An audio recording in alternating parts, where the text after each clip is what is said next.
And away we go. It is the BCJ Podcast, brought to you by the Holy Grail, right here on BearcatJournal.com. Go see our good friends at the Holy Grail.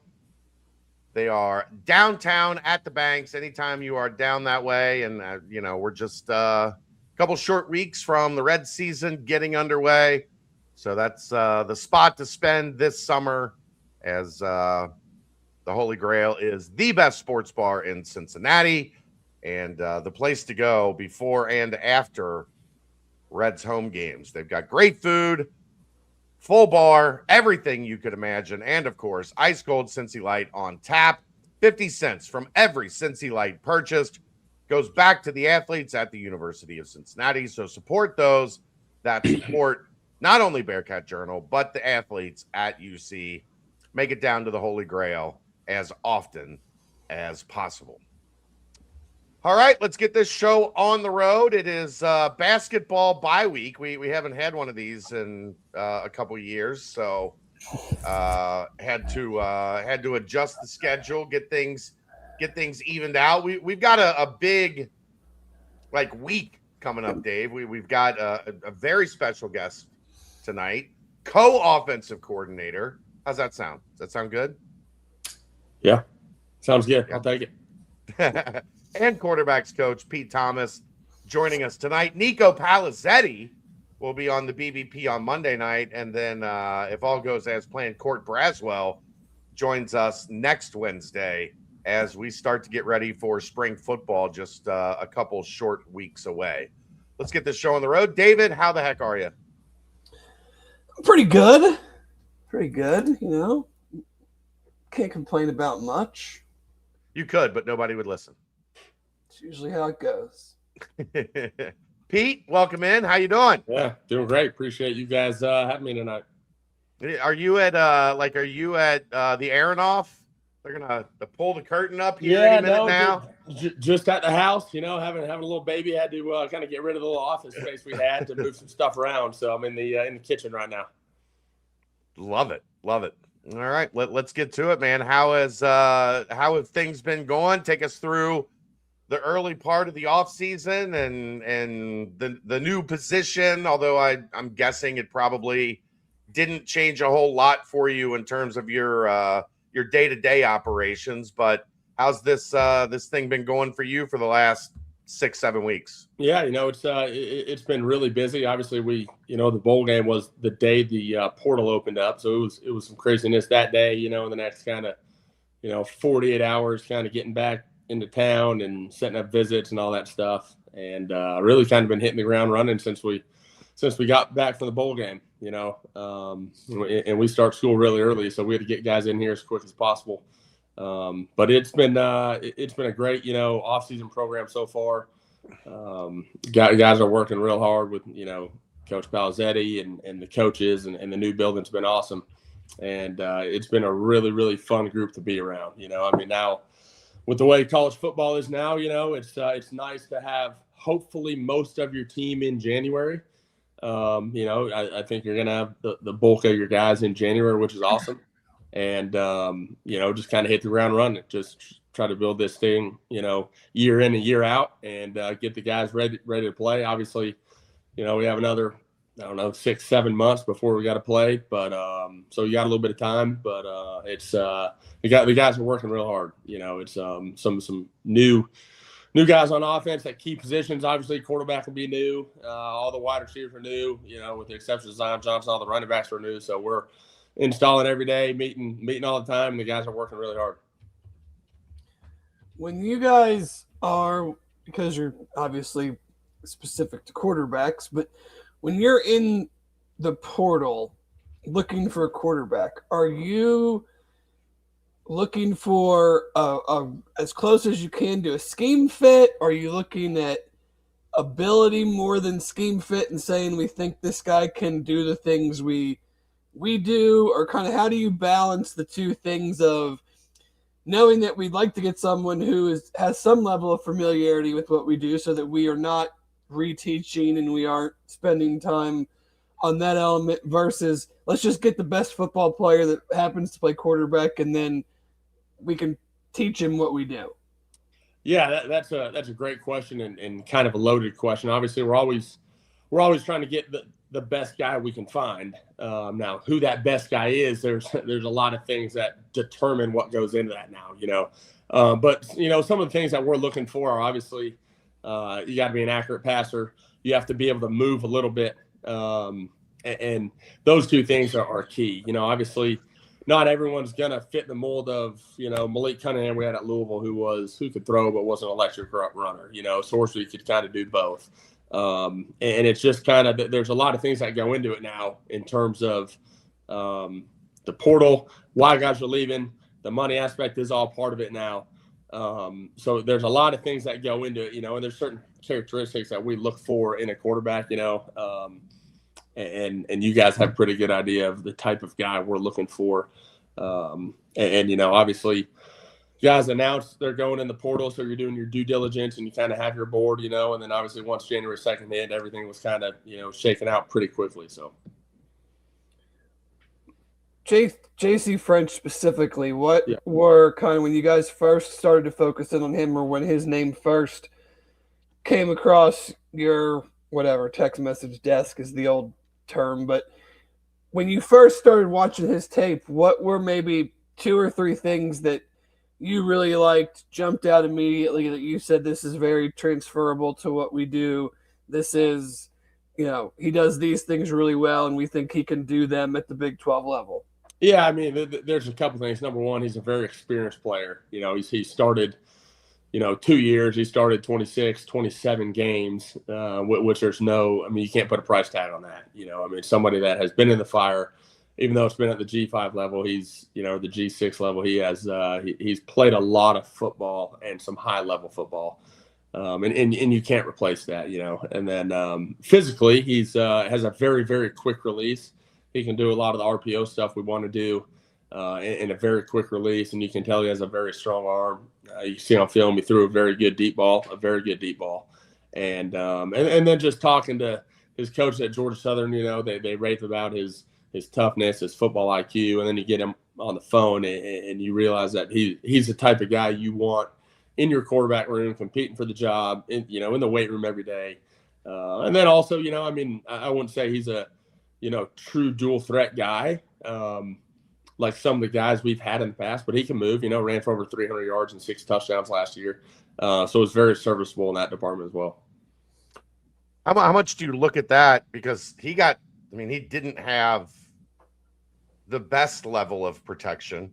Do you subtract those sack yards out and feel a little bit differently about it?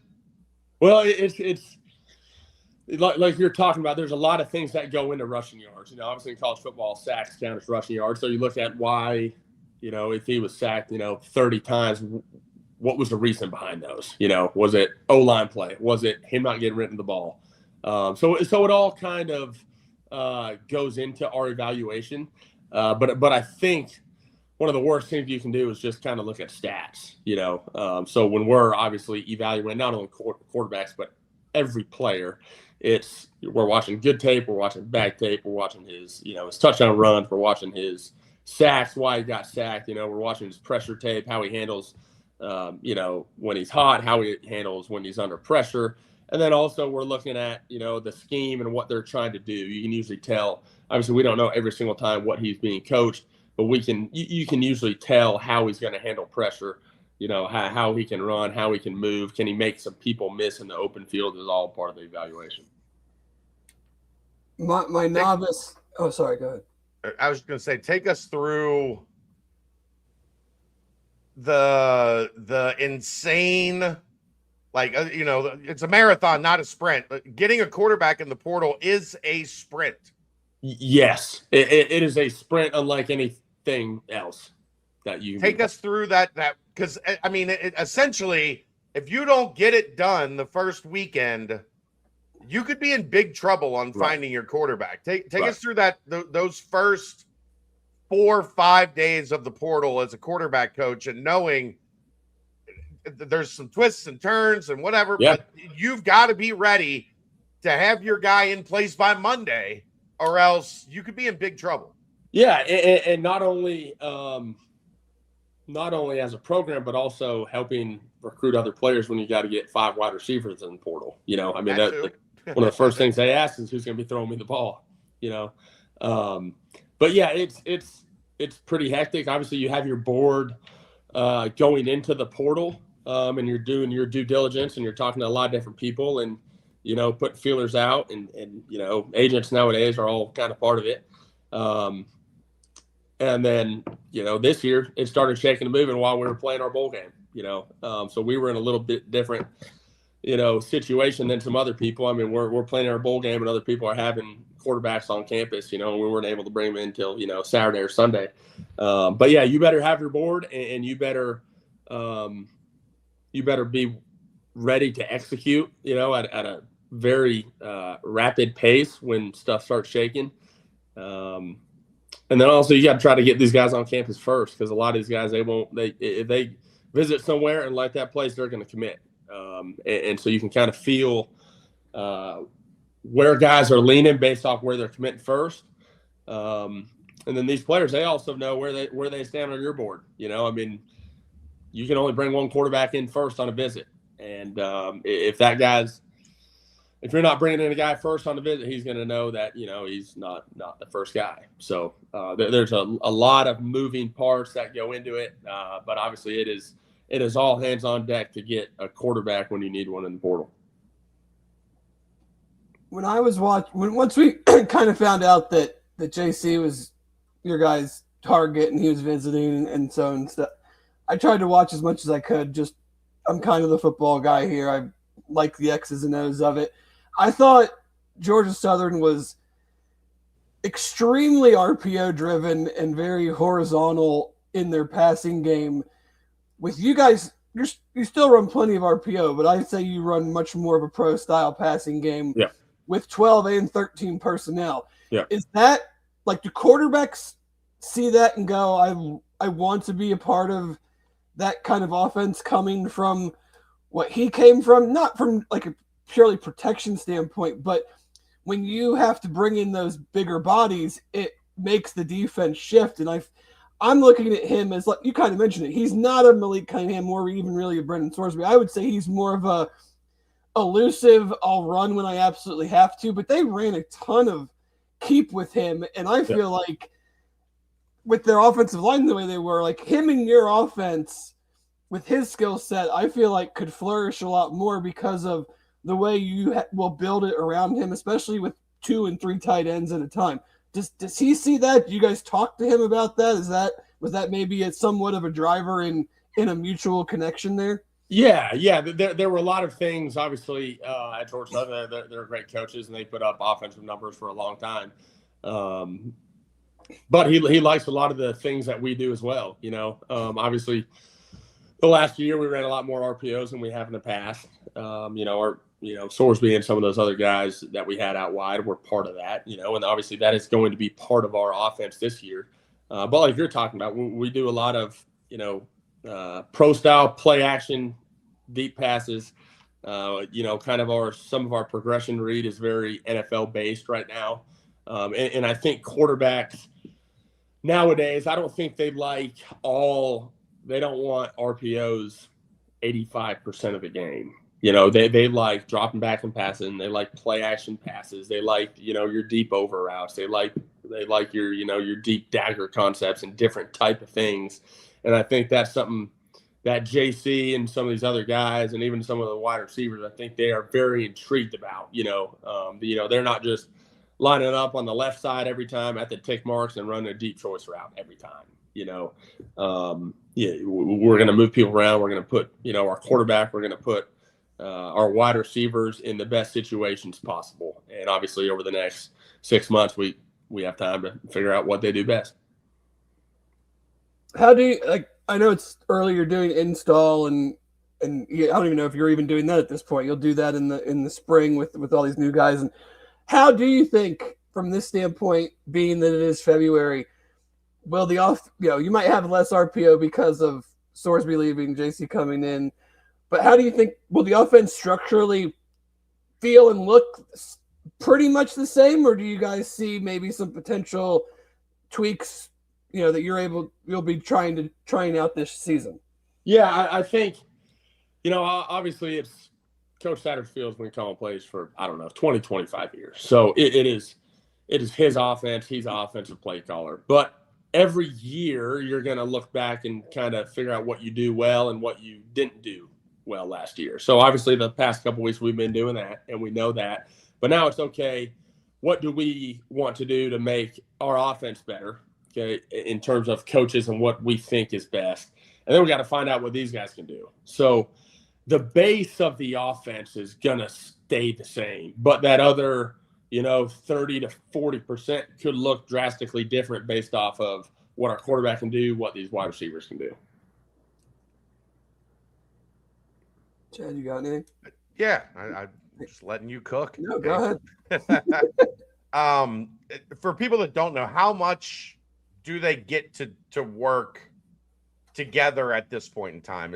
Are we still in that place where like the NCAA doesn't allow them to touch a football?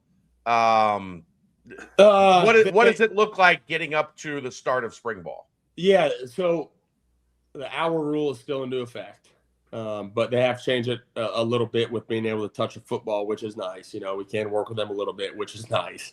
Obviously, right now, a big focus on is building the team in the weight room and them running and conditioning and the mat drills and the crew stuff that we do. And building that connection, because we have, I don't know the exact number, 40, 45 new players with transfers and high school kids. So we are trying to build connection with, in your position groups. In our position group, quarterback, we have 3 brand new quarterbacks. In the wide receiver room, there's, 5 transfer kids, a couple high school kids, so there's more than half the room there is new. So we're trying to build connection in our position rooms as an offense. Defense doing the same thing, and then we're trying to do it as a team. So that is a big focus right now.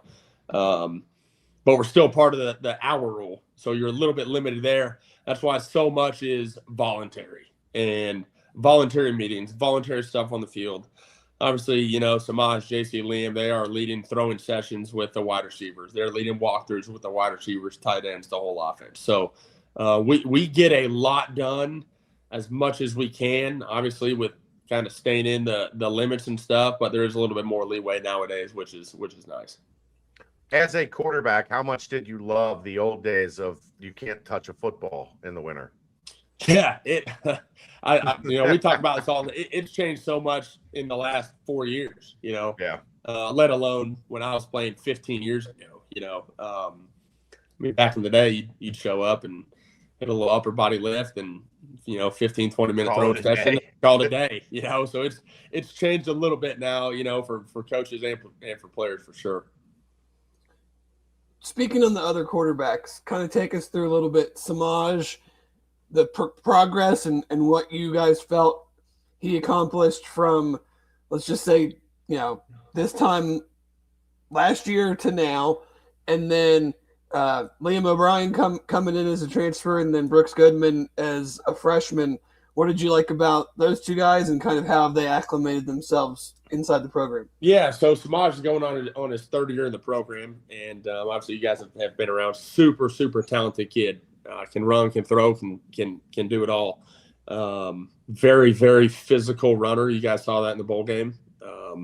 Obviously in the bowl game he played pretty well, especially considering the conditions that he was playing under. But had some nice throws, and the best thing he did there was run the ball. He's a very, very tough runner, and he's what we want out of the quarterback position in terms of a leader. We want a football player that happens to play quarterback. We don't want a quarterback.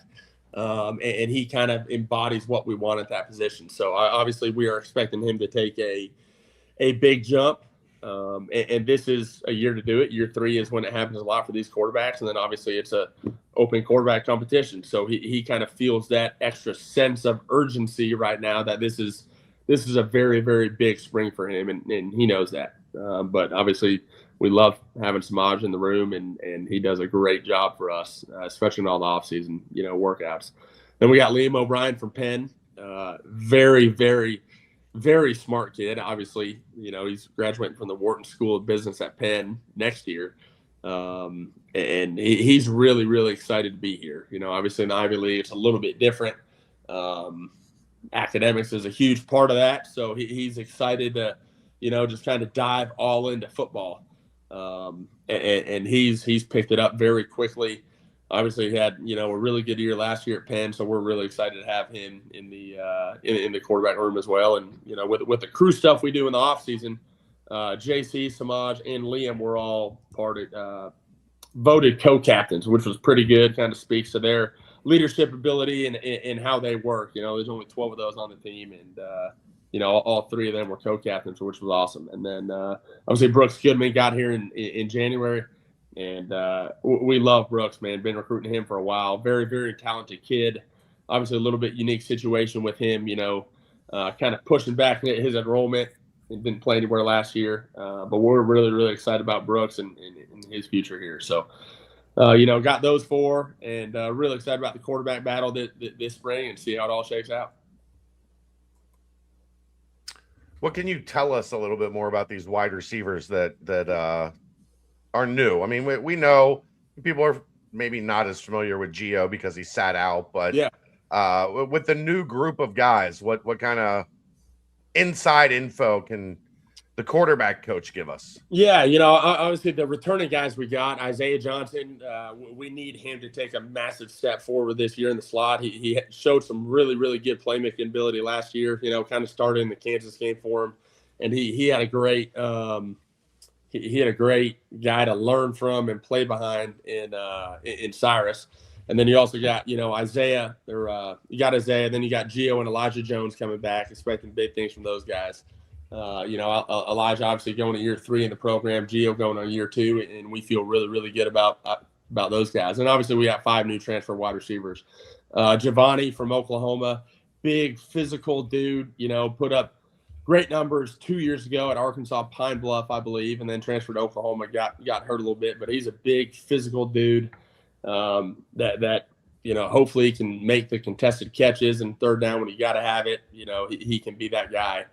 We got Lorenzo Fenner from South Dakota. We were out there, kind of doing some ball stuff yesterday, and he looks really, really good running some routes as well.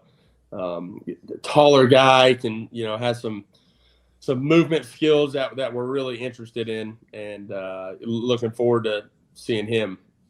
Hopefully he can stretch the field a little bit. We got Cade Wolford from Kent State. Went there as a running back. Actually on ESPN it's listed as a running back, but he's really a slot wide receiver that can really run.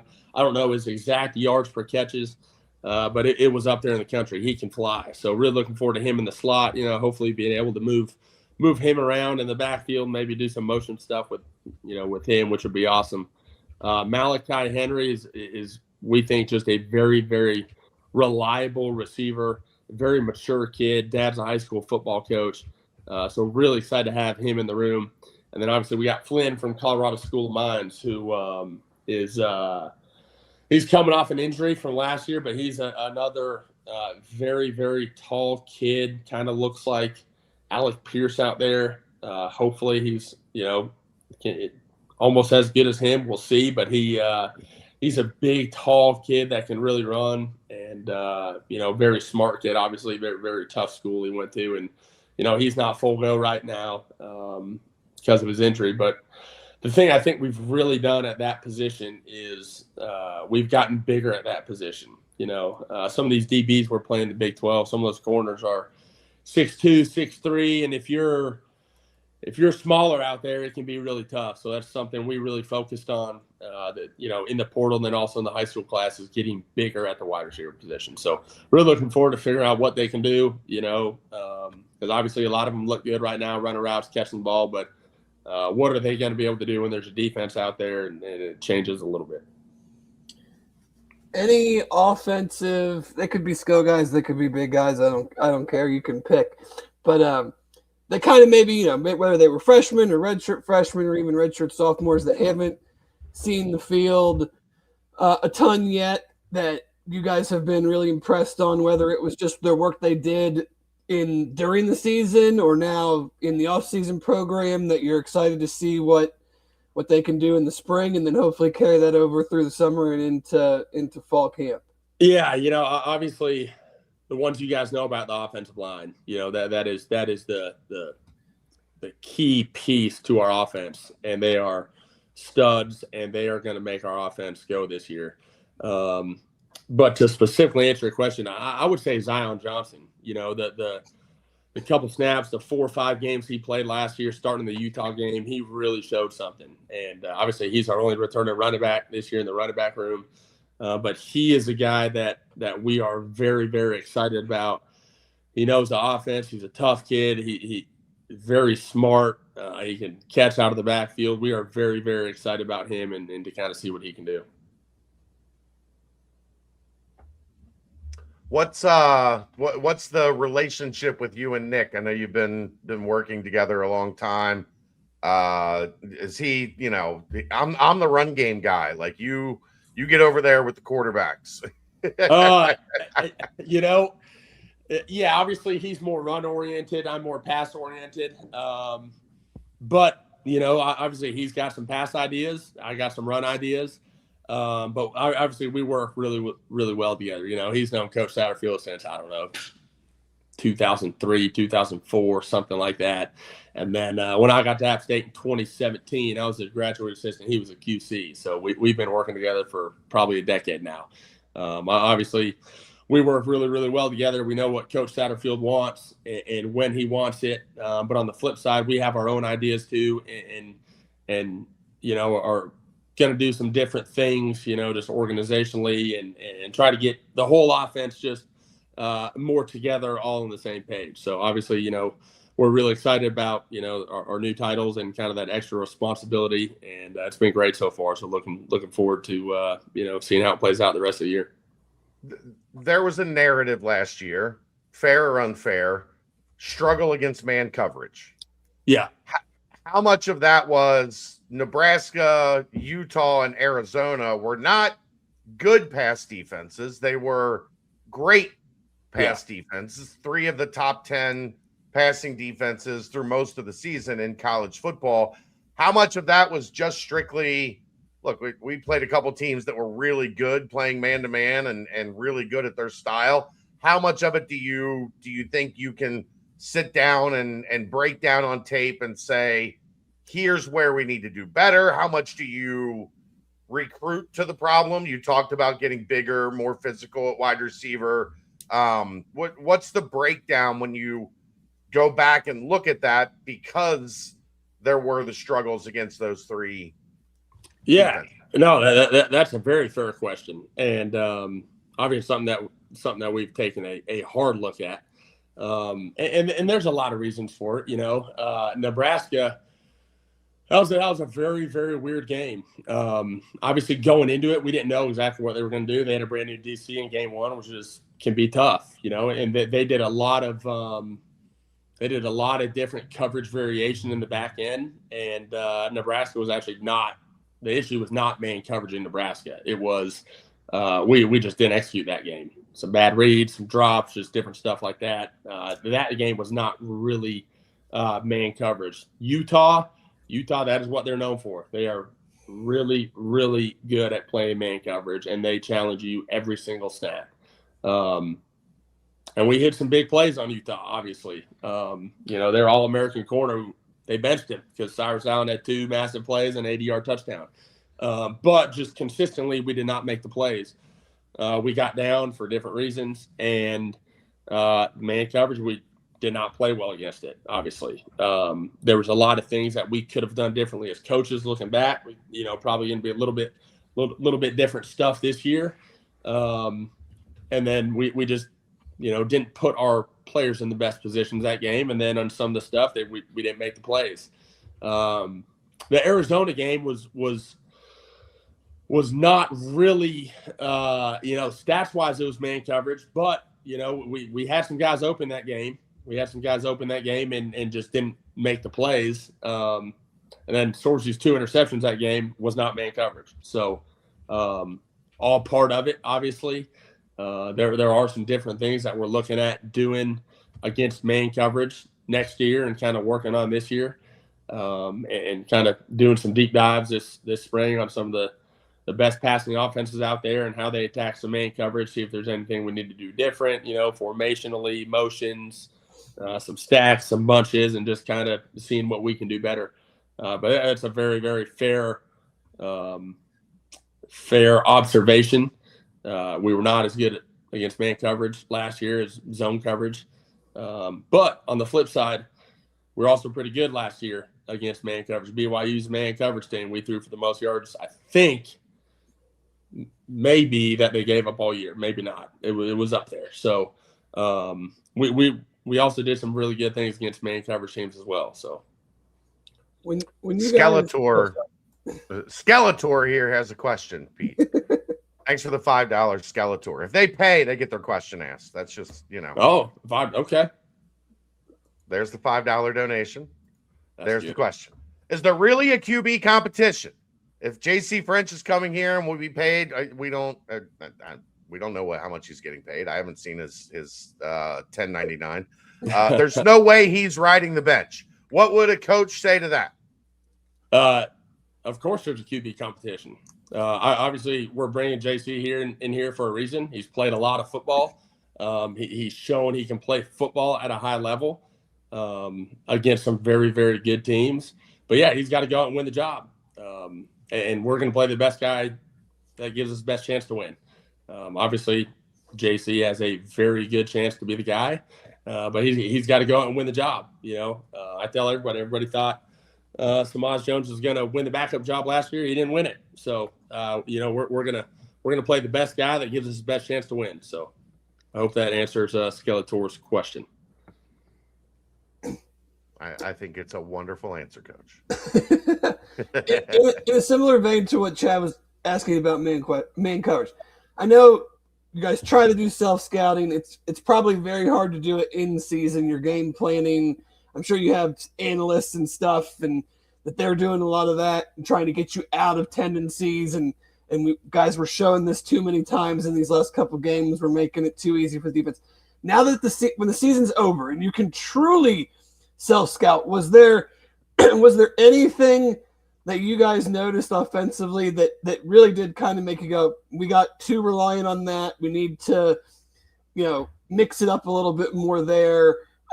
We could have done something different here that, it's hard to fix that stuff while you're in season. Right. So what was kind of the main takeaways from the self-scout offensively from this past year?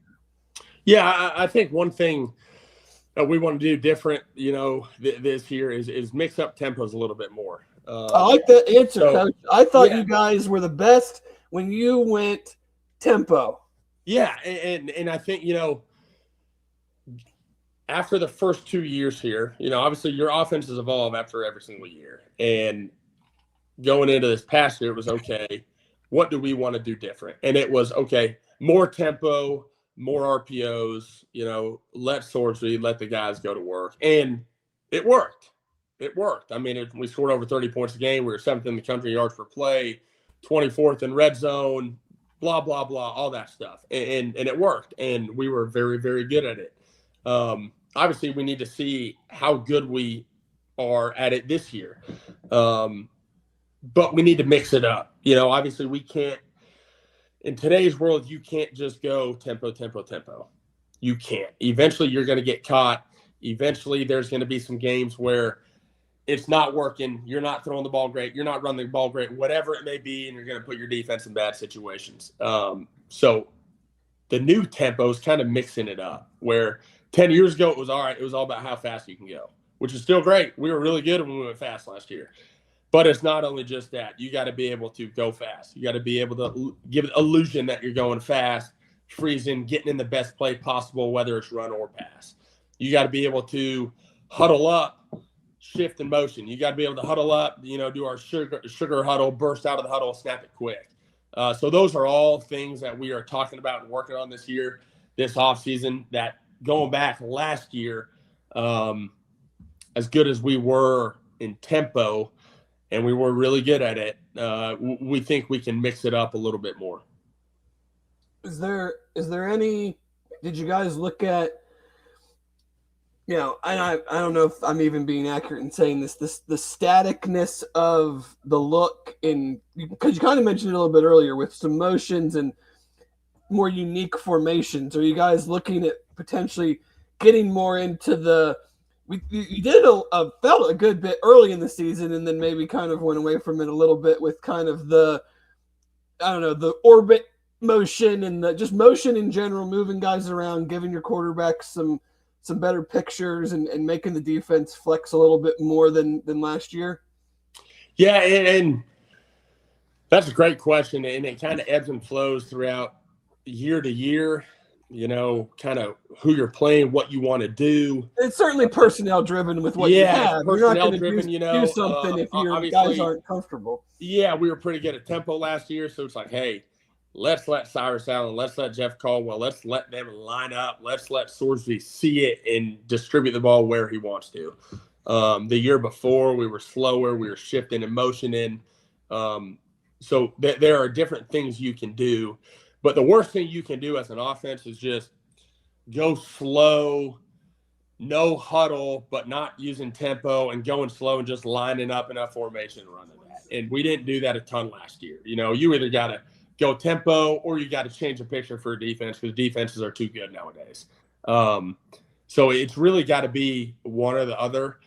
On the flip side, though, you can get caught if you're just shifting just to shift or motion just to motion. There's got to be a reason for it. If not, it can create some problems on offense. No, very fair. Yeah. So I hope that answers that question as well. Yeah. Good question from Crypt Keeper. I think the wording might be a little wrong, Crypt Keeper, but why did the offense shy away from the tight end position and especially Joe Royer? I don't know that shy away is what I would use, but what was it that opponents did that made it so tough to get him the ball? Yeah, I mean, a couple things. Obviously, Royer's a really, really good player. And the year before, he was probably our best wide receiver.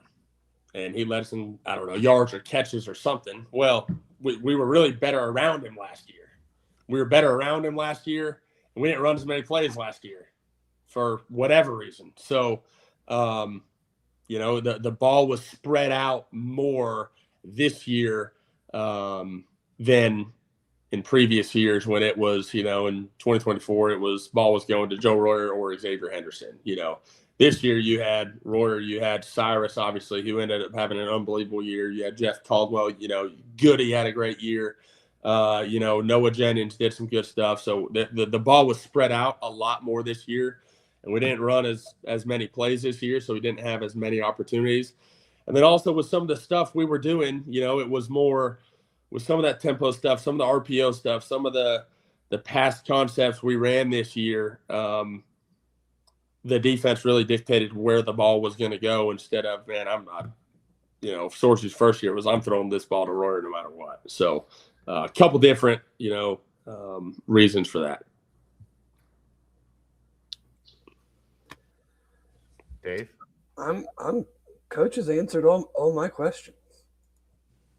I mean, good job, Pete. Dave's usually got a lot of questions. Yeah. I mean, it was a lot far away. I feel like I had a significant number. I mean, I'll have more after the spring. It's tough. Yeah. Tough to ask some. They're kind of pointless to ask at this point. Yeah, we'll find out more. You guys will see spring practice and have some more questions. How would you rate the daily lunch options in the new cafeteria? I'll tell you what, I used to meal prep last offseason. I was meal prepping every day, and there's not been one meal prep because that food is really, really, really good.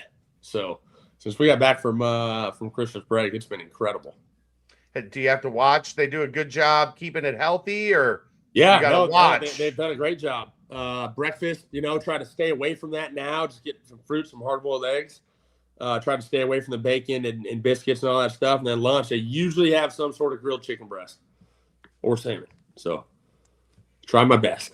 It's hard, though. There's snacks and food galore in that new building. So Chad and I wouldn't touch any of that stuff if we were in there. It'd be pizza and chicken fingers and Dave, it's not an option. Not even for the big men? Nope. We took offense bowling last night. You got to eat to stay at 3:30. there's some good options in there, man. That's why the guys were gaining weight. So, but we took the offense bowling last night, and I don't know how much pizza we ate, but we probably ate. I mean, I had 8 pieces of pizza at one. We were killing some food last night. Who won? Who's the best bowler? Man, I think Jabron Payne was 172. I think I saw like 176 maybe. on yeah, Twitter. 176. There were a couple guys. Okay, the better question is who's the worst? There were some bad ones. I mean, there were guys that didn't touch 80. Ooh. There were some really, really tough. Put the bumpers up for them? Yeah, no, but bumpers not allowed. Can't have the bumpers. Before we let you go, give us what you know and your experience with Nate Woody. Yeah, so he was the defensive coordinator at App State in 2017, my first year there.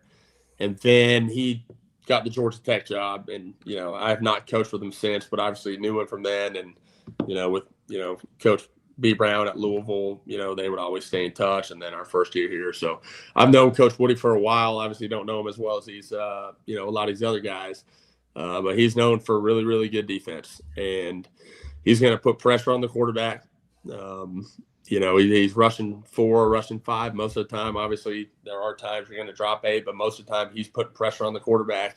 And one thing he does really, really well is mix up coverages in the back end. So not only is he affecting the quarterback with his pass rush, he's, mixing up coverages in the back end. And he's been running this defense for so long where he knows all the adjustments. So once he figures out how an offense is trying to attack him, he's gonna make those adjustments and go from there. So really excited to see, this new defense we're running and see how it can work, because Coach Woody's a very good coach, and it'll be tough to go against this spring for sure. Does he inspire you to come up with your own system? The East Coast 3-4, Nate Woody's defense. Like, does Pete Thomas go home at night and go, man, I need the Pete Thomas offense? Man, not really. It's tough. Yeah, I mean, pretty much every offensive play has been run somewhere. So you're usually not inventing an offense. You're stealing it from somebody. I coached he's kind of credited with the pistol, right? Or he was there as it was being developed. Yeah. So he don't quote me exactly on this. Obviously they were running the NFL RG3. Back. Well, it was really Colin Kaepernick way back in the day at Nevada. And then it was RG3, I think, with the Redskins or Commanders now, maybe 2012, something like that. And then 2014, I think it was at App State, is when they went to the pistol and started running the pistol outside zone. And that's kind of when it took off, for Coach Sat. And, obviously last year we were a little bit more offset. But yeah, he kind of, obviously they were running it back in the day at Nevada, but he brought it and made it probably a little bit more mainstream. So did last one before we'll let you go. Did you feel a bump at all in terms of perception as a transfer destination because of what Brendan Sorsby was able to do here? Yeah. There was that immediate, yes, I know what you guys do. Sorsby, your offense was really good. I know about you guys, which obviously helped. So it's got to be weird to now be in that world where, like, hey, it used to be we got a guy to the NFL, and that's and it's still the ultimate like move. But hey, this guy left here and got more money than he's gonna. Well, Sorsby probably. I'm guessing he can spend money pretty fast. I'm just guessing, but we were able to get a guy a bump who came in as a guy that wasn't thought of, with the elite quarterbacks in the country. Right. And when he left, he was considered the number 1 quarterback in the market. Yeah. I mean, and that's not just us saying that or people. It's the truth. He came here as a 6-game starter, I think, and over 2 years developed into one of the best in the country for multiple different reasons. A lot of people are involved in it. A lot of it's him. All that stuff. There's a lot of people involved in it, but it's the truth. He came here and developed and to one of the best quarterbacks in the country, and could have went to the NFL and probably been a first-round draft pick. Instead, decided to go to Texas Tech and make a lot of money there and have one more year of college. So, it's a great recruiting pitch. And Sorge is obviously great and talk to these guys. And you got that one circled yet? Oh yeah. Oh yeah. I hope he does great, except for that game. So yep. We'll see. It'll be fun. Coach, we absolutely appreciate it, man. It's been great catching up with you, and can't wait to see you here in a couple weeks. Yep. Thankfully, this time, a little bit better, more consistent weather conditions as we go through March and April. Yes. And if in doubt, we can just go with that brand new, nice indoor facility we got. So we don't have to go outside. No doubt. It's nice being outside. Today was beautiful, though. So today was beautiful. So yeah, appreciate you guys having me on, and go Bearcats. Yeah. All right. Thanks, Coach. Thanks, guys. There you go, Dave. Talking ball. I could have dropped a wrestling line in there right at the end, but no one else besides Aaron and Jeff would have got it. So it would have. I might have got it. I dabble. No, it's very new, and no one else likely would have got it, but it was there for the taking. I love getting to talk with Pete. Knows what he's talking about, and I mean, he should get the raise that he got and the bump in recognition he got. Obviously, Sorsby gets a ton of credit, but when you take a guy, look, man, we were right here, a couple years ago when Cincinnati landed Brendan Sorsby, and there wasn't a whole lot of people jumping up and down for joy when he was the name that they targeted as soon as the portal opened. No, it was at that stage it was very much a projection. I mean, there were certainly elements of his game that he flashed. Sure. But yeah, I mean that was a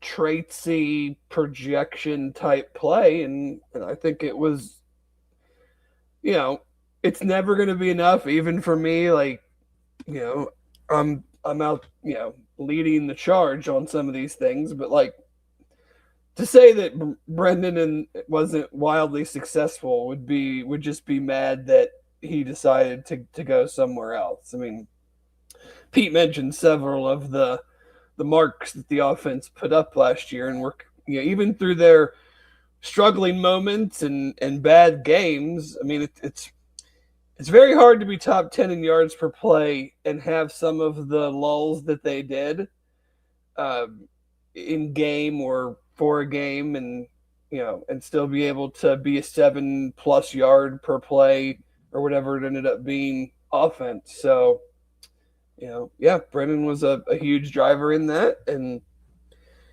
they coached him up and he kept fine tuning. I mean, I think he clearly took strides from 2024 to 2025, and we'll see what happens for them this year with new court with a lot of new pieces on offense. So feels like an entirely new offense outside of 3 of the 5 guys on the offensive line. Yeah, pretty much. All right, let's timestamp it. That timestamp brought to you by Turtles Brew. 0 sugar, 0 carbs, gluten-free, 6% ABV. It's a bourbon-infused sweet tea. They have lemonade tea, strawberry mint, cherry lime, raspberry peach, orange vanilla. There's more than 50 locations in Greater Cincinnati, and I got a feeling that number is about to grow significantly. So stay tuned for more details on that. But if you're looking for the location nearest you, all you got to do, go to turtlesbrew.com for more information and where you can go to pick up your supply. Dave, we're going to get to basketball. The people are asking. They want to hear our thoughts on the biggest story, one of the biggest stories in the college basketball world today, and that is the Mick Cronin crash out. Go ahead. I don't have any great thoughts on it. I mean, I think he was out of line. He's always good for a soundbite. I mean, that's never changed. He's an honest man. He doesn't do coach speak, which anyone that listens to this knows I am very grateful for that element of coaches that don't talk in nonstop cliches, but his team has been beaten by like 60 points in their last 2 games. Well, and he took it out on a poor reporter that maybe asked a not great question, but like he's frustrated. His team's not playing good. They've gotten blown out 2 games. And I'm not saying that that's an excuse or anything, but like other than that, it's not surprising that's who he is. The man does not handle losing well. No. We have known that from the day he got to Cincinnati.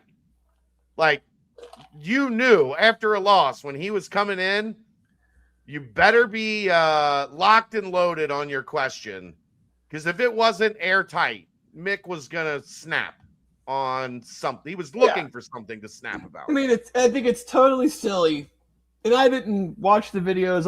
I'm getting context from tweets and whatnot. But, like, if I got, and I don't know the makeup of the scrum and who was all, like, if I got 1 or 2 questions to ask the coach of the team, I assume it was was it a UCLA reporter or was it a Michigan State? No, it was, I believe it was a Michigan State reporter. The context is Xavier Booker went to Michigan State for 2 years. And the student section was talking trash to Xavier Booker. Totally. I don't even think they were talking trash. I think they actually were pretty nice to him, like applauded him and like, you know, we're fairly gracious.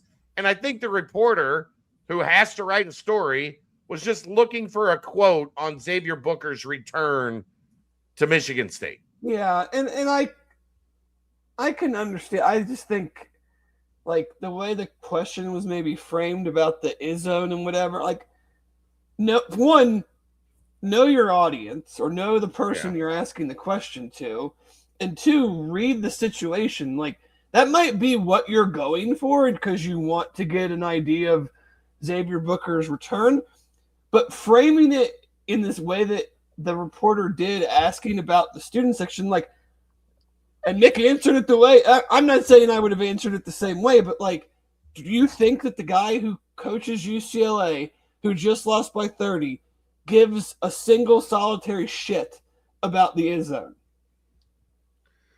Probably not, but you still have your story to file. Well, I'm saying, but think of a better way to pose the question about Xavier Booker's return than have it centered around the student section. Agreed. I'd also go with like a different angle completely. I don't know what, like, I don't understand the. It was a 30-point blowout, Dave. Like, there wasn't a whole lot of angles. No, I just mean, like, I'm not in the transfer portal era. Like, are we going to write an article about every time some player goes and plays against his old school? Look, man, you saw how people were when Dan Skillings returned to Cincinnati. Like, it's still a thing. Yeah, you want me to talk about those people? I mean, like, you know, Wes spoke profusely about Dan Skillings and his return to Cincinnati. Yeah. I mean, yeah, I think you know, Mick is just Mick, and he's gonna answer questions the way he wants to, and I'm not surprised that's how he answered it coming off of the game like that. But that's kind of where it ends for me. Like, I don't think one way or the other. I just think. Yeah, I think it would have been fine until the. Did you raise your voice at me? Yeah, but that to me, that's just funny. Come on, dude. Everybody here heard you. All the reporters are looking at each other like, don't bring us into this. Yeah. What the hell do we have to do with it? Yeah, and I don't know. It sounds like the guy definitely did not raise his voice. So he did not. But I mean, he changed his tone a little bit because Mick was coming at him. Yeah. Also told him, I mean, I'm glad I'm off the hook. I don't know that I would have been number one, but you know, Mick did say that this guy has now asked the worst question that he's ever been asked. So it's good to know that I'm not, you know, in contention for the worst question he's ever been asked. I mean, I'd actually kind of be, I'd want to have asked the worst question. Because who the hell is going to remember who asked the third worst question? Yeah. You'll always be remembered as the guy that asked the worst question. I remember asking him one time, and this was very early in my career. Remember, I started Mick's first year. I started with Bearcat Journal Mick's first year. Somewhere in those first couple seasons, and there was a lot of losing in those first couple seasons, and Mick was salty a lot of the time.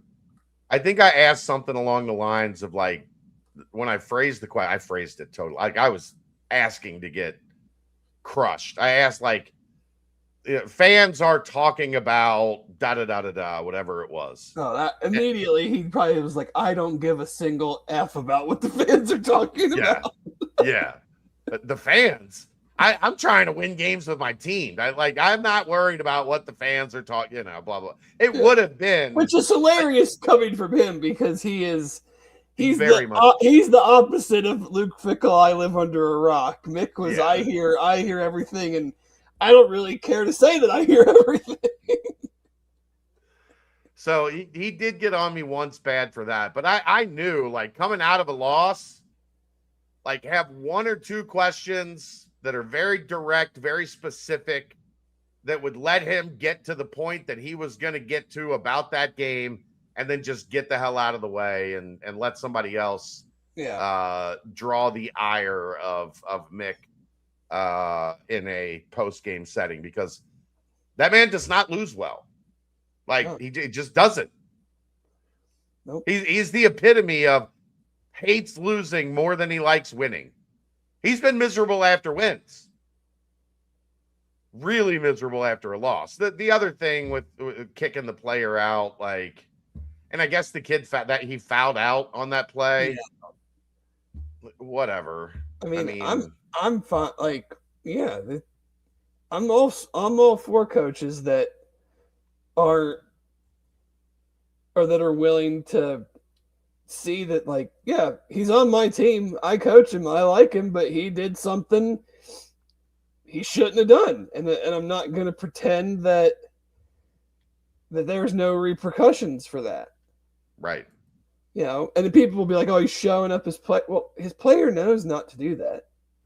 You're right. Yeah, I don't even think it was that bad. I like, if the guy wouldn't have fouled him hard, Mick would have been pissed that he allowed the guy to just go in and get a layup. And I say this without seeing the exact play, but so I'm taking an assumption, which is not always the best way to go. But I mean, you don't see very many coaches tell players to go to the locker room if they didn't do something, that warranted it. But again, the guy's got his teeth kicked in 2 games in a row.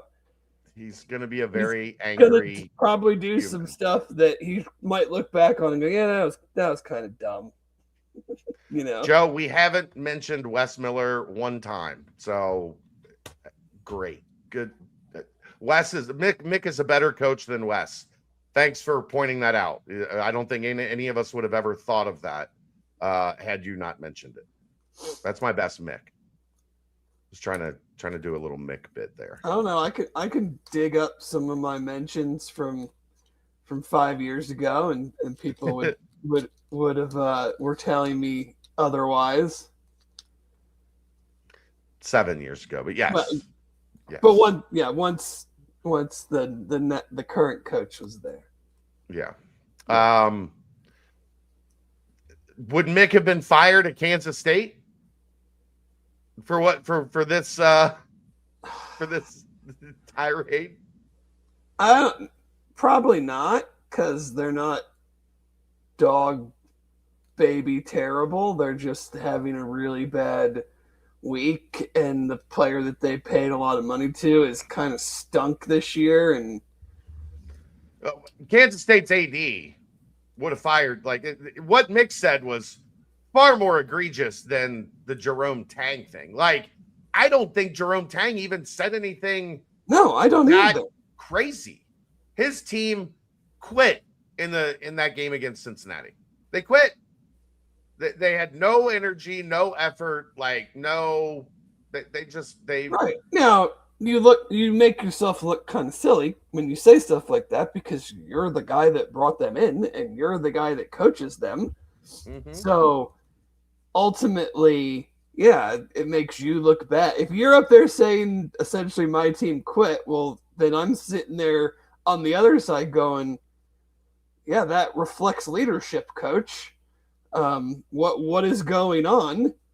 Trying to say that they're firing him for a cause because of some hilarious language in his contract. Like, good luck in court with that one. This is the thing. Like, they gave him a bad contract. Clearly, he went to the Elite Eight, and they gave him a massive extension. And you got to just take your medicine there. Like, you made that mistake. You don't just get to be like, all right, well, you said some things unbecoming of a leader in. I'm like, come on, like these coaches, not all of them. I don't want to paint with an extremely broad brush, but like, yeah, I'm sure he's the first guy that has said like similar things to that. Who also has, I'm sure that's pretty boilerplate language. But I think it's for a more team that's 1-10 in conference. No, I mean like in his contract, that's probably pretty boilerplate language, but framed in the sense of like, you're not disrespecting the university, you're not tarnishing the reputation by walking down Aggieville drunk with your pants around your ankles. Like, I feel like that's where it's framed. Not because I said in a post-game press conference where we lost by 30 that, my team, I felt like my team quit. They don't deserve to wear the jersey, the K-State purple. Like, that is, to try to frame that as for cause is such Bush League. And if I'm a coach, that to me is a red flag of going to work for that AD. If that type of language is going to be in my contract and you're going to uphold it to that tight of a restriction, then I'm not sure I want to work for you. That's the thing that's weird about this for me when it comes to K-State. This is not going to be a coaching carousel cycle with a lot of heavy hitter jobs. Like, most of these heavy hitter jobs are either in a secure place with a coach that is winning and that, isn't going to be on the move. There doesn't seem to be anyone that's really in danger because of a bad year, because of a down year. Like you're going to have a chance if they made the decision to fire Jerome Tang, and it's clear that they did because the idiot AD came out and said, we offered to let him coach the rest of the season. That's the thing too. Like, how are you going to fire me for cause when you just offered to let me coach out the rest of the year? Well, did you pay attention to the specifics of that? No, because it doesn't really revolve around, we want you to coach out the end of the season and then resign. What happens if you resign? You lose your buyout. He knows you want to fire him, but he's going to just voluntarily quit and give up $18 million, or like you reach a settlement or whatever. This is the Mark Stoops Kentucky thing. Yeah, where Mark Stoops said, "Am I resigning, or what sort of drugs are you on? No, like, you want me gone, you're going to fire me and you're going to pay me. Now, maybe at the back end, we will negotiate something because his contract was crazy and pretty much 100% of it was due within 30 days. And he relented on that and relaxed that. And they're still going to pay him, but over much more of an extended period of time. But like, Jerome Tang's not resigning. Get the hell out of here.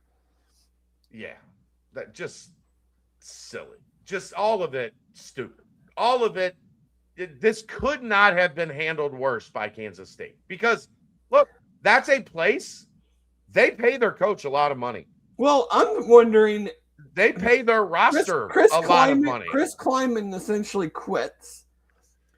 Yeah. I didn't find him...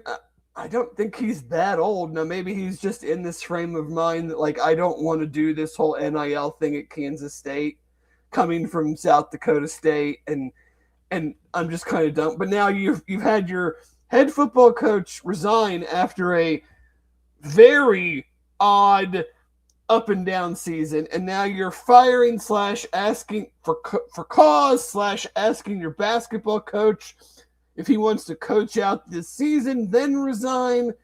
That whole athletic department seems to be kind of a mess right now. Yes, it does. But I mean, like you're good. You would have been from 10,000 feet. Like Kansas State has all of the things that I think a coach would be looking for. Significant investment in basketball. A lot of, they want to win big in football, but like they are all in on on being relevant in basketball. They have spent a shit ton of money on the roster the last 2 years for those teams not to be good.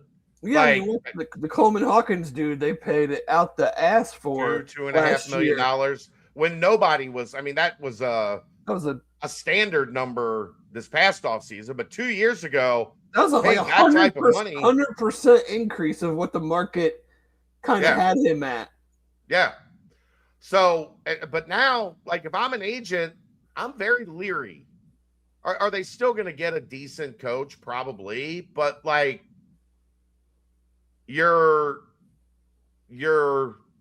handicapping yourself. Like you're making this a lot harder than it should need to be. Yeah, I might for still a job that should be a really good job. Yeah, I might still be interested in the job, but my agent is gonna work to have some serious protections in this contract. And we're talking like 6-7 years.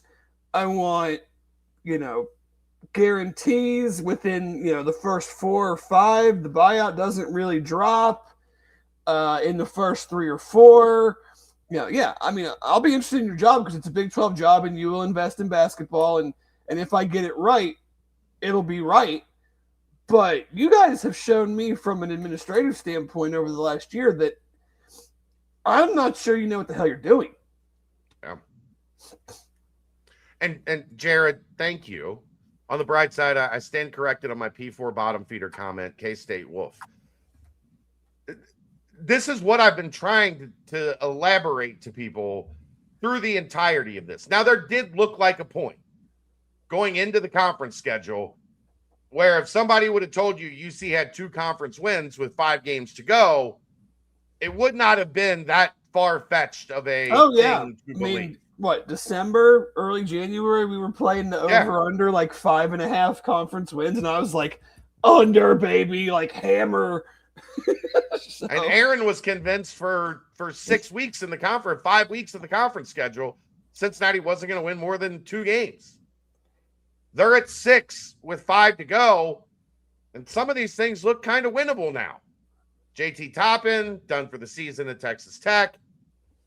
They've got Christian Anderson and I don't know what else. Now, they still might be able to win at home because they've got a great home court and they've got good players. Atwell's shooting like 50% from 3. Yeah. Is always a help. And then BYU without Richie Saunders, that was essentially a 3-man team. They were already on a bad slide before he even got hurt. So, and Oklahoma State is not playing well. Like there are one of their dudes quit. Yeah, there are some opportunities here. We have a major upset brewing in college basketball right now. What, the Utah West Virginia thing? No, Creighton up 10 at UConn with 45 seconds left. I saw that was close. I had that pulled up on my thing earlier. I saw it was close. It ain't close now. No, it was tied midway through the second half. I was like, ooh, keep an eye on that one. Nate meant 29 points, baby. They're so frustrating, but anyway. Oh shit. What? Alabama, Arkansas has been incredible. Well, yeah, it's 95-95 going to overtime. Yeah. Arkansas had been in control for most of the game, and then I just looked over, and Alabama was at the free throw line to go up 3, and then I look back, and now they're going to OT 95-95. So, but yeah, there's the bottoming out. Like, Cincinnati is far from bottomed out. The problem actually, Dave, is you'd feel better almost if you bottomed out. Like, at least there would be clarity. Yeah. On they are like, be great or be terrible. Yeah. Because I get no one finds any joy from being just bad enough to miss the tournament. Yeah. 7, 8 conference wins. You're not going to get in. And you're in a really tough place to move on. Win 10 or more conference games or win 3. The in between that does nothing for me. You're in purgatory. It's like the Bengals. We went 7-10 again and missed the playoffs because in a division in a conference that sucked. Oh, that's awesome. Yeah. Now you're the 10th pick, and you could have had a top 3 or 4 pick if you bottomed out, or you could have made the playoffs and gone to the Super Bowl again because you have Joe Burrow. Like, it's hell. But clarity, 5 years, and you don't see clarity, tough to move on. Yeah, Joe, I'm talking about from an administrative standpoint. You're talking about emotionally from a fan standpoint. If Cincinnati wins 3 of these next 5 games and they go 9-9 in the Big 12, it's going to be tough. You may not like to hear this. It's going to be tough for an administration to move on. This is why I said, and I'm going to have to go back to it. I have to see what it looks like. What is it like? I need to see what these final 5 games look like. Do I think it should be as simple as make the tournament or be fired? Yeah. You've had 5 years. Yeah. But I'm not an administrator. I don't have $7 to $10 million on the line. I agree with you in principle, but I think at this point in time, and I said this way back at the beginning of the season, the thing that I was going to be watching was, okay, we did it last year with the bring everybody back. Yeah. And now we're doing it with the essentially, I know there's pieces that returned, but essentially we're doing it with the new roster. If you're in year 5, year 3 in the Big 12, and you haven't made the tournament, and you've now built a roster pretty much the 2 ways you can build it. You can either bring everybody back or you can bring in all new guys. And neither one worked from an administrative and a fan's perspective. How are you possibly selling year 6? I don't know. That's not my job. I'm not asking for anybody. I'm not asking for anybody to answer the question. I'm just saying from like a rhetorical standpoint. How are you possibly being like, guys, it didn't work the 2 ways you can do it, but we're just gonna do it again, and maybe we'll invent a 3rd way to build a roster, and that way will work. So, I mean, I understand what you're saying. That if you finish, because God forbid we're gonna do the 5-7-9 shit, they'll have gone 7 league wins to 9 league wins, or 6 league wins to 9 league wins, and I'll be like, yeah, that doesn't really do anything for me. I'm not into counting. Yeah, but what do the big donors want? What do the people behind the scenes want? I know this. Yeah, I mean, we're asking questions, but that are real questions that people in those chairs ask that we obviously don't have the answers to, but it puts them in a bad spot. That's why I said be great or be terrible. Right. Like being in this middle, like now, like what was just hypothetically, look ahead to Scott Satterfield next year. They don't, Joe. You don't know what you're talking about. They don't want him gone angry because they don't want to pay someone millions of dollars to not work for them. They don't want him gone. Fans would rather. Some donors might. Figured it out. But yeah, The administration telling does not want to fire any administration does not want to have to fire someone and then pay them to not work for them. There are donors, there are very big donors that really like Wes and want to see this work. Does that mean they're going to stand in the way of him being fired? No, it doesn't necessarily. We don't know. The thing is, Joe, here's the difference. Joe Dalton can say all he wants. Wes Miller's going to be fired. This is bullshit. I'm angry. There's no repercussion for you saying that. If I say it and he doesn't get fired, I'm an idiot. I'm the person with the microphone, with the network, with the loudest voice in UC athletics coverage. I don't know for sure that it's going to happen one way or the other. I don't know until I see how these final 5 games play out. What does the Big 12 tournament look like? With these injuries, the Big 12 tournament it could be a complete upside down show at this point, outside of Houston and Arizona and Iowa State. And are there any big donors that really like Wes? No, let me tell you something, Jared. Wes's dad, there's this myth that Wes's dad is funding things. Wes's dad doesn't have that type of money. Is Wes's dad significantly richer than you and me and Dave? Anybody in this chat? Yes. Is he the type of rich that can fund these type of things? No. No. You need a lot of zeros behind your name that Wes's dad doesn't have. So stop with that.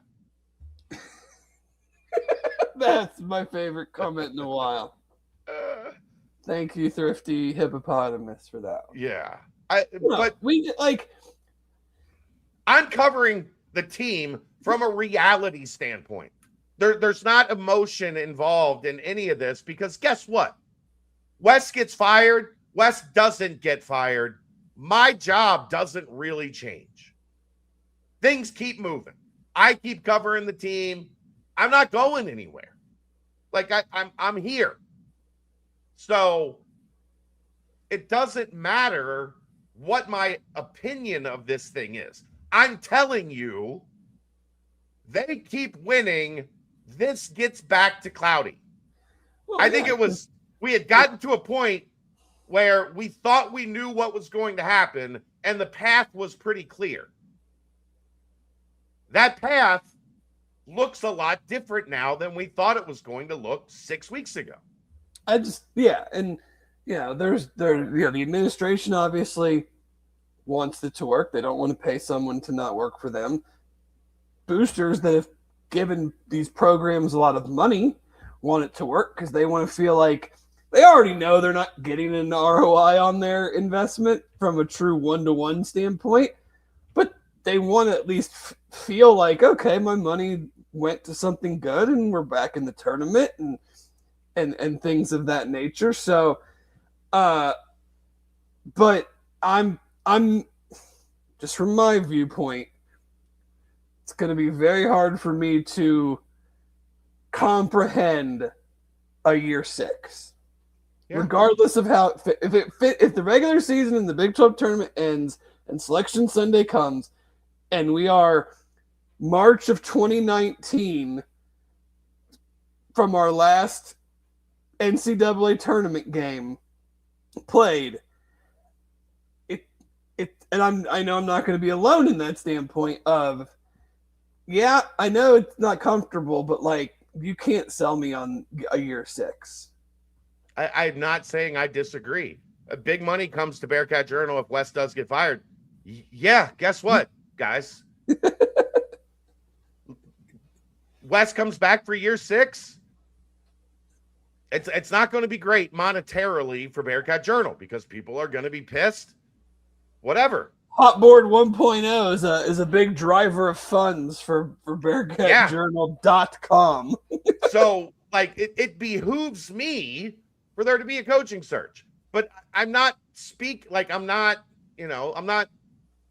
talking in what's in the best interest for me in Bearcat Journal.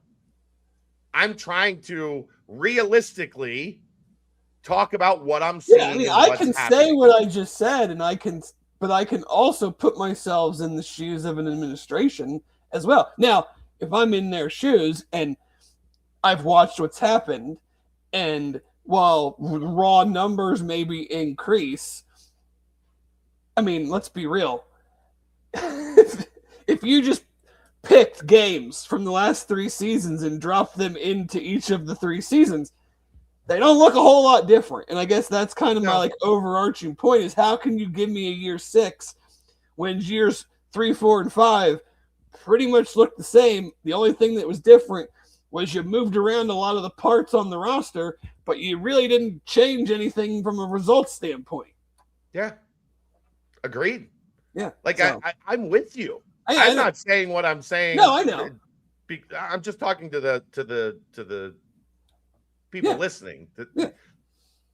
I'm just telling you how this 5 games plays out. Like there was a point where these last 5 games weren't going to matter.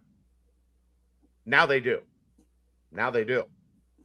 Maybe they go 1-4 and it's a moot point. Maybe they go 2-3, it's a moot point. Maybe they go 3-3, it's a moot point. But I'm telling you, you're at 6-7 in the toughest conference in the country. You've got 5 games left.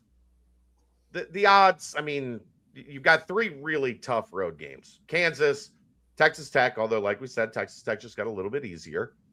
And then but we're still on 1 road victory in the season. So like even without JT Toppin, yeah.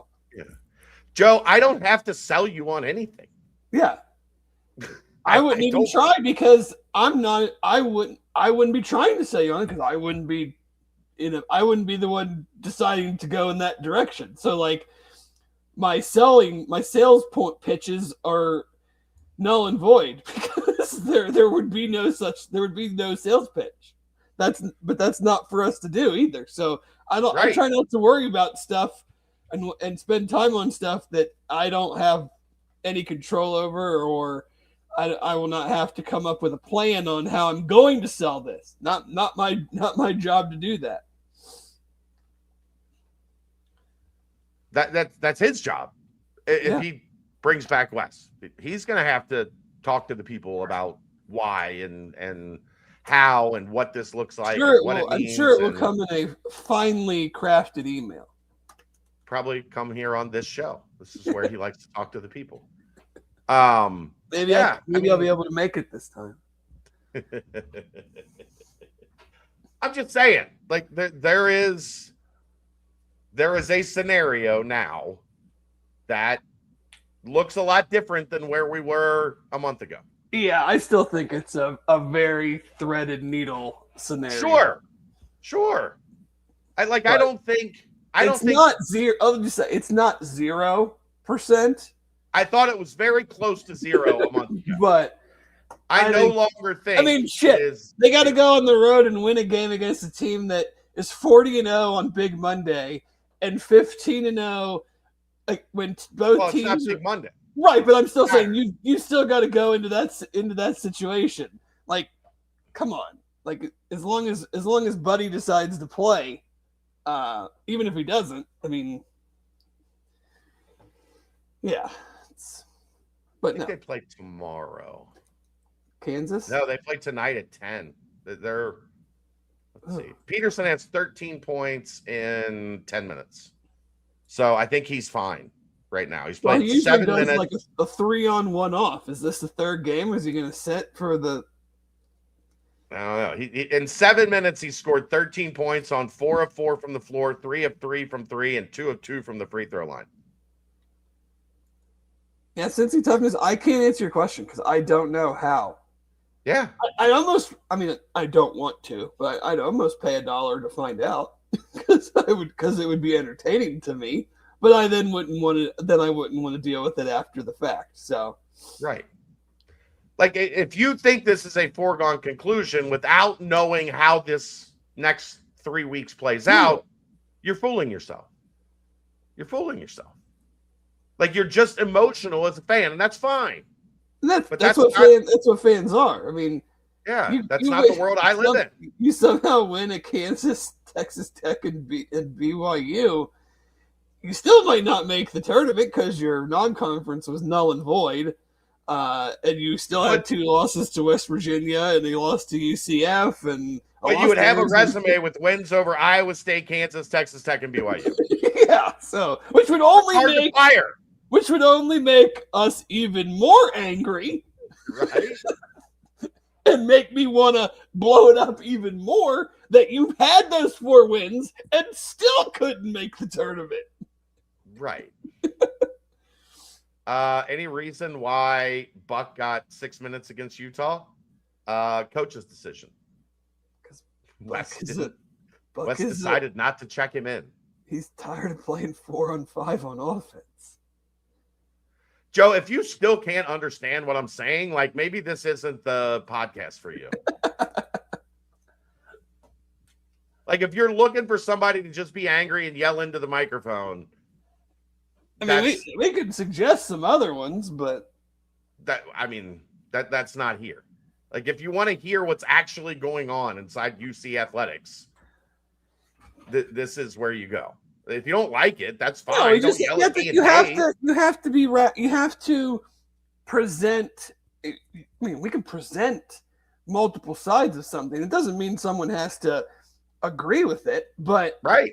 I don't expect you, because I don't agree with it. Like, Chad is presenting the side, and I'm sitting here going, well, yeah, that's a side. I find that to be ludicrous if that's a direction that ends up happening in roughly a month. I would be furious, and I would make lots of strike down upon thee. I would make lots of furious jokes anger on my personal Twitter account about momentum. But it's still totally fair to have the dialogue of, this is something that is probably being discussed, and as much as I'm like, God, please don't, because I'm not rooting for them to lose games so that it makes the decision clearer. My whole point, and I don't want to belabor it, and we should move on, and I don't want to, I've said it enough times. So, if you build a roster 2 different ways and you can't make the tournament either time, then it's just time, Yeah. It's just time. And to me, it doesn't matter how these next few games unfold. If you can't get in the tournament, you can't get in the tournament. And especially, we joke about it. We joke about it every year that the bubble was terrible. I mean, so like, the bubble is terrible. Guess what? The bubble was terrible last year, and it was terrible in 2023, and it'll be terrible next year. So I think last year the consensus was it wasn't terrible. Oh, so that was the outlier. So that was the outlier season. So like, it'll definitely be back to several more years of terribleness. But it's like, if you got a X $1 million roster and you're in the Big 12 and you not saying Wes has boasted about it, but everybody talks about, you got all these opportunities to get marquee wins, and you don't, and you still slip up against some teams that you should beat for whatever. Like, it's just time. It just is. I think the standard that we've talked about all year is still the standard. Make the tournament. Make the tournament. Don't make the tournament. It's time to go. But that doesn't mean that the people there in that building agree with us all the time. No. Well, we know they don't agree with me most of the time. I get a lot of calls about you. Better than not getting calls. That means people aren't listening. That means we're every other outlet covering this program right now. Anywho, you got anything else you want to talk about? I'm really bummed that JT Toppin got hurt. I very much like watching Texas Tech play. I think sport has been very, very good this year. Like, you can peel away all the nonsense that is circulating around college athletics right now, I think college basketball has been very good, very fun to watch, and I don't like it when very fun, very good teams have. I mean, outside of Peterson, is he and DeBanza? He's the best player in the conference, right? Flemings. Yeah, but I mean, like easy. He might get vote. He probably would have gotten votes for Player of the Year. He was going to be second in National Player of the Year behind Booth. He's 21 and 11, basically. I hate it. Yeah, but hope there's no other. This question's directed at you in regards to your blow it up plan. How long of a leash does the next guy get?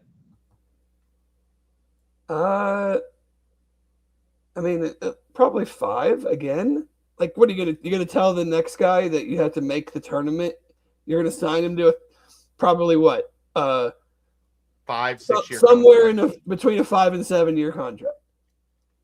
And then 2 or 3 years in, if they don't make the tournament, we're gonna do that. Like, I think Wes has gotten a requisite amount of rope.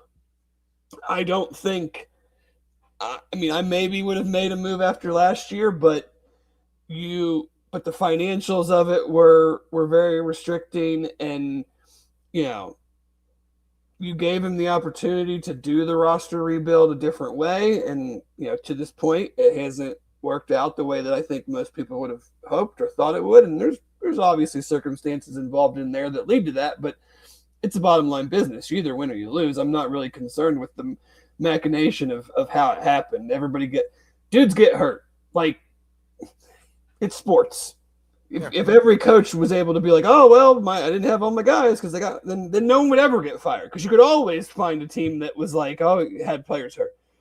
Now, he has been unlucky in the fact that they've essentially, feels like lost a pretty important starter every year. Right, but I don't view that as a reason to extend this time, this relationship. Yeah. I'm just giving the opposite side of the argument. I mean, I'm sure that's the play he would make. I've yet to have my full complement of players, but then I would say, well, there's no guarantee you'll have that next year. Yeah.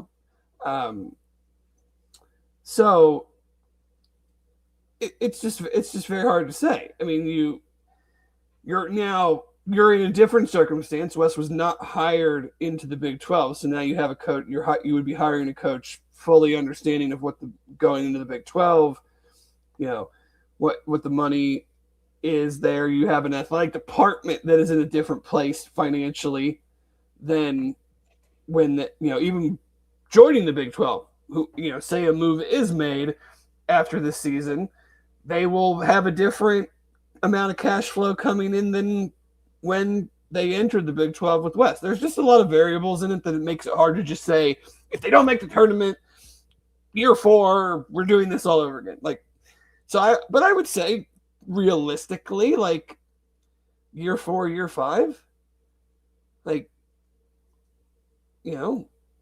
I'm never one to be like a knee jerk 1-2 years, unless it's just blatantly obvious. You're just a regular jerk, not a knee jerk. Knee jerk, regular jerk. Unless it's blatantly obvious. Like I've always been of the mind of, if you think you're going to get rid of, from a coaching standpoint, if you think you're going to get rid of someone in a year, you may as well get rid of them today. Because 9 times out of 10, it's not getting turned around. And so, but athletic departments have, in my mind, been strong-armed by agents to a degree that it makes that man. Very, very like difficult. People talk about a bad contract at UC for Wes Miller. Jerome Tang's agent, wiped his ass with the K-State AD's head. Oh, a lot of these, football coaching contracts. I mean, I remember when I was at UT, Philip Fulmer had a clause in his contract that if they won 8 games, it was an automatic 1-year rollover. Yeah. Well, at that point, you were playing. At that point, you were playing 8 SEC games, 4 non-league cupcakes. And a bowl game. Kentucky and Vanderbilt were utter trash. Like it was like impossible to not win 8 games for Fulmer. You know, you had Mark Stoops' contract that's paying you all of the money within 60 days. You had Jimbo Fisher's contract that is fully guaranteed $70-something million. Like, yeah, I view these things in one way, but then these agents come in and for whatever reason, these athletic departments refuse to just be like, I'm sorry, but your client is not that great. I'm like, we're not going to do these contracts in these fashions. We will just hire somebody else. So, but I mean, that's probably a very long-winded way of answering Jared's question of I don't think there's just an automatic 4 years. And then if we don't make the tournament in 4 years, got to fire whoever the next coach is and start over again. With 5:36 left in the first half, Dave, Darren Peterson has 20. Maybe he'll get some blisters on his fingers from shooting so much that he won't be able to play on Saturday. Oklahoma State has 16. So he's probably not going to play in the second half. I'm not going to play in the second half. Brad going to call it a day. He's going to load management the final 20 minutes of this one, if I had to guess. The thing is, Jared, I'm going to ask Dave this question, and he's not going to be able – well, he's not going to have an answer. When is the last time anybody has said, man, the school really got the best of that negotiation? Like the school really bent that coach. What, maybe John Harbaugh when they like remember he hadn't won much yet. Yeah. He He restructured his contract down, lowered the buyout, gave money back, and yeah. But that wasn't even like the initial schools aren't winning very many contract negotiations with coaches. Unfortunately, fortunately, on whatever side you excuse me, want to stand on. But yeah, it's Thrifty Hippopotamus. Did John Brandon get a raw deal? I think John Brandon not really coaching again tells you that he didn't really get a raw deal. Because college sports is nothing if it's not a redemption circuit. Yeah. And didn't really, like, I think for 1 year he was an analyst or something at Dayton.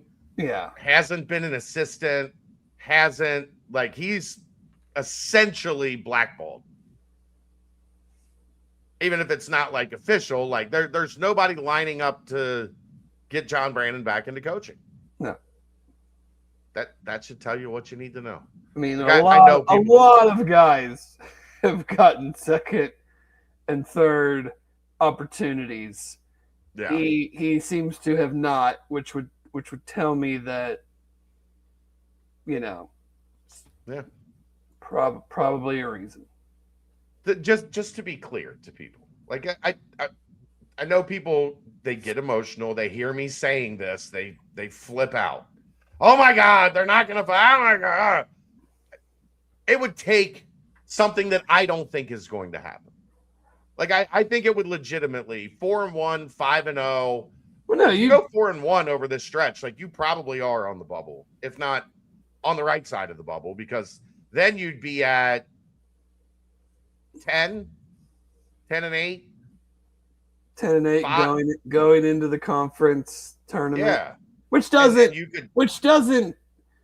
I mean, I think the conference tournament holds less and less value from a making the tournament standpoint. But if you're on the bubble, this is where Houston or Arizona, right. This is where I think it still does hold a little bit of weight. Is if you're on the bubble and you make a run in the conference tournament and you beat some highly ranked teams while other bubble teams are losing early in their conference tournament, then you can maybe find your way. And I don't think the conference tournament matters all for seeding. I think it's very much driven on maybe the last few teams in. If somebody were to, say UC does go 4-1, and then they make it to the semis, that will have required them to beat probably 2 more tournament-ish teams, if not 3. And if they're going to win 4, because Oklahoma State is playing their way out, but Kansas, Texas Tech, BYU, and TCU is on the bubble. I think they were last 4 in. Last I checked, you'd have to win at least 3, probably 4 games against protected seeds or teams that are on the bubble, and then you would have to go and beat a Houston or an Arizona to get to the semifinals. Like, then the math changes. Then the conversation changes. That's all I'm saying, is that there's enough on the table for this conversation still to look different in a couple weeks. That was the whole point in the drawing power of being in the Big 12. Right. Was that there were always going to be opportunities. Now, we viewed them as opportunities to improve your seed, not opportunities to cancel out an Eastern Michigan loss. We've looked at them in one way going into the year, and now they're being looked at in a different way at this point of the season. Yeah. So, but starts on Saturday in the fog. Should be interesting. It's or not. Oklahoma scored 6. They now lead Darren Peterson 22-20 at the final media stop of the first half. Well, I mean, we really lost to a team twice that is losing at home to Utah at halftime. Like, come on.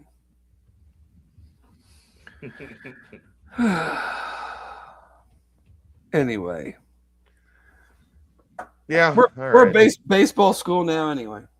Yeah, what are before we get out of here, thoughts on the Bearcats taking down Auburn 8-0, top 10 team. Jordan Bischel's team's 3-1. They have the number 2 after the first weekend and midweek game. Can we timestamp this by chance? No. They are the number 2 team in RPI and number 1 in strength of schedule. Hey, if you're going to keep track, you may as well be number 1. Yeah. We'll do a final timestamp because Aaron asked.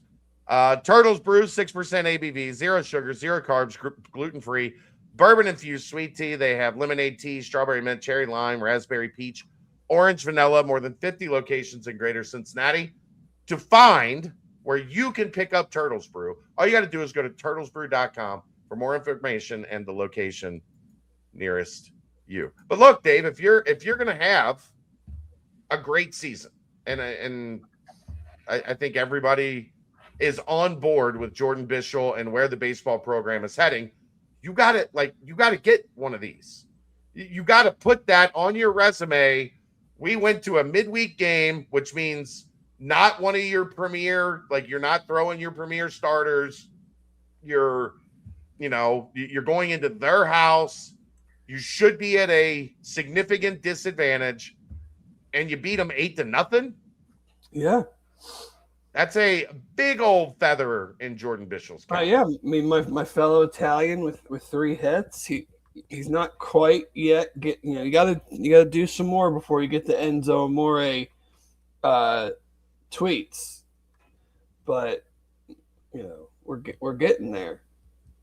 One big game in. So I gave him the Dean Martin, and then if we continue down this path, it's perfectly set up to get some Enzo Big Cass retweet gifts.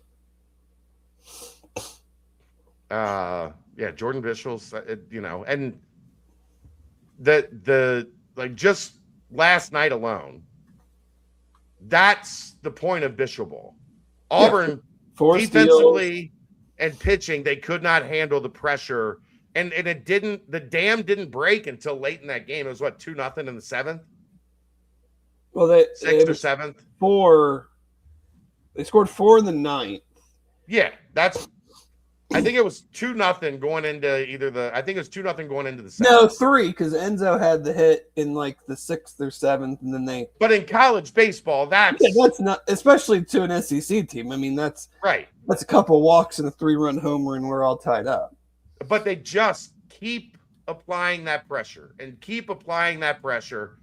And more often than not, the dam's going to break. And the dam broke, and they poured it on. Just win series. I mean, I don't know how good UAB is, but go to Birmingham and get 3 out of 4 and keep it moving. Maybe we can do a little Bearcat Journal meetup and sit down on the right field line, and people can feed me and you beers and see if we can tell some out of school stories. I need to figure out between Kelsey's volleyball schedule and the radio schedule and all of that, spring ball, when would be a good time to meet up at Mio's pregame, head over to the old ball yard, and take in a game. Yeah, the Auburn pitching staff couldn't handle the distractions when the Cats had runners on. That's what I'm talking about. The pressure of this is a bunt coming. Are they going to steal? Is there, are they trying to move the runners and hit and run, or like it gets into, these are not professionals. These are not major league pitchers. And especially when you start getting into a bullpen and you start wearing a team down a little bit, you're dealing with more and more inexperience and more opportunity to kick the door in. And guess what? If that was a 3-0, 4-0 win, Dave, it'll look great at the end of the season. Yeah, the RPI is the same whether you win 100 or 1. But if Auburn has the type of team that everybody thinks they have, the committee's going to sit there in May or whatever, June, early June, whenever the hell it is, and they're going to go, damn, not only did they beat Auburn, but they went to Auburn and beat them 8-0. Alabama 17, Arkansas 117, Arkansas 115, final in double overtime. What a fucking game. Holy cow. All right. That's we've rambled on enough. That's going to wrap it up. Thanks to everybody for tuning in. Thanks to Pete Thomas. God, that feels like forever ago that Pete Thomas was here with us on the podcast. 15 minutes ago. About an hour. We kept him for about 40 minutes, so about an hour ago. But anywho, thanks to everybody for tuning in. We appreciate it. We'll see you next time. That's the BCJ Podcast, brought to you by the Holy Grail, right here on BearcatJournal.com.